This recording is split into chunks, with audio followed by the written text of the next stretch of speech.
Вы не поверите, но один из самых опасных препаратов в истории когда-то продавался как обычный сироп от кашля.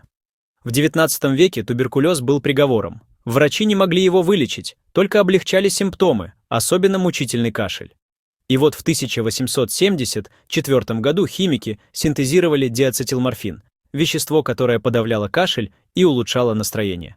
К 1898 году компания Bayer дала ему имя героиня.